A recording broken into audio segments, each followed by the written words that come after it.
Team news for United Women. The Valerenga Manchester United women will be without Céline Bizet-Donham for our opening UEFA Champions League group stage game against Valerenga. The Norway forward has been ruled out of the game against her former club, which kicks off at 2000 hours British summer time on Wednesday at the Progress with Unity Stadium. Our United Women's YouTube channel will be running a full watch-along of the events as they unfold, with Disney Plus screening the tie live and tickets still available to attend. Hopefully, Bizet-Donham will be back again for the weekend, and the good news is, so could Leah Galton. On Sunday, the Reds enjoy a first visit to Everton's new Hill Dickinson Stadium, with the away Barclays WSL match getting underway at 1200 BST. Before then, the visit of Valerenga has got pulses racing inside the club in what should be a memorable night in Lee. Yes, so everybody is fit, barring Millie Turner. In the long term, we have Leah Galton, who could hopefully be back in contention for Sunday, which is positive, Skinner told reporters assembled at Carrington for the pre-match press conference. Céline Bizet-Donham won't be involved in this game as she has just got a little niggle to manage, but could be back in contention for Sunday. Preview: Liverpool. United Women. Manchester United women travel to Liverpool, ready to pay tributes to the host's former manager, Matt Beard, whose passing was announced last week, as well as seeking to continue a strong start to the 2025-26 season. Mark Skinner's Reds were held to a goalless draw by Arsenal at Lee Sports Village last Sunday, and thus dropped from the top of the Barclays Women's Super League to second.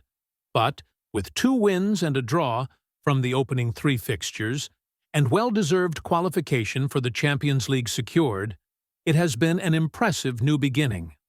An emotionally charged Liverpool will aim to disrupt that positive momentum in Sunday's midday kickoff. Here's everything you need to know. Team news: Rachel Williams made her United return as a late substitute in Sunday's 0-0 draw against Arsenal at Lee Sports Village. Céline Bizet-Donham played 76 minutes in that fixture, having been rested as a precaution for our prior game, the UEFA Champions League victory over Brann. J.D. Riviere was absent due to a niggle. Mark Skinner last floated a return date of the end of the month for Simi Aojo and Leah Galton, so fans will eagerly await hearing the latest when he next speaks to the media. The boss may also provide a fresh update on Millie Turner, who has been having a knee injury assessed. His pre-match press conference will be held on Friday morning, although he'll talk with club media before then. The hosts are without long-term absentees Zara Shaw, knee, and Rachel Laws, hand. Alejandra Bernabé, the Spanish fullback who rejoined Liverpool from Chelsea earlier this month after a successful loan stint, has recently linked up with the main training group. Midfielder Sophie Lundgaard returned to the bench in Liverpool's last game on the 14th of September. She had been out since October 2024. Loan signing Risa Shimizu, who joined from Manchester City, has made 2 substitute appearances so far, but manager Gareth Taylor hinted at increased involvement soon with an enhanced training load. We'll have a better idea of the Liverpool squad after their League Cup fixture against Sunderland on Wednesday night, 1900 hours British summer time. Tributes to be paid to Matt Beard. This will be Liverpool's first league game since the tragic news of the death of former manager Matt Beard. Beard was admired by the whole of the women's football world. Tributes were paid to his life and legacy at our most recent game, against Arsenal last Sunday at Lee Sports Village. "Beardy's an incredible human," United boss Skinner said in an emotional post-match press conference. "He has and will continue to leave a legacy in our game. I'm a big believer in that, and I think you live on in people's memories, even when your body's not here anymore." I know that I'll keep his legacy alive by talking about him all the time. I've got two of his assistants who tell me so many funny stories from the inside. So I think that's where we're sharing his special memory. I think he's iconic in our game. I'll go as far as saying iconic. He's worked up from the lowest of the lowest levels all the way up to the very highest at the top. So for me, and it's a very sad day, but there's some solace in knowing that his memory will always live on. He was a larger-than-life character. It's really important that we share that so that people don't forget about that. I'm going to have a drink to him tonight.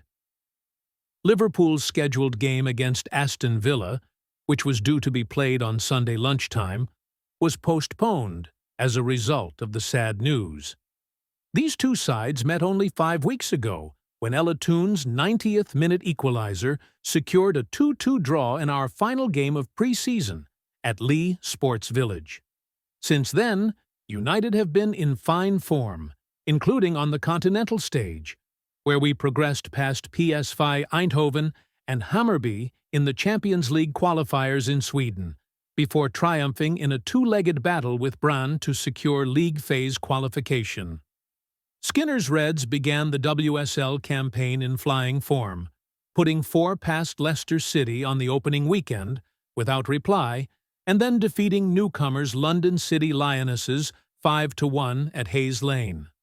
Last weekend's 0-0 home draw with Arsenal was a tightly contested affair, and leaves United second in the division. Liverpool, meanwhile, sit 11th after defeats to local rivals Everton 4-1 and Leicester City 1-0. After the postponement of their league fixture at Villa due to Beard's passing, they are set to host Sunderland in the League Cup on Wednesday, where they'll aim to both pay tribute to their former manager and regain some rhythm after 10 days without a game.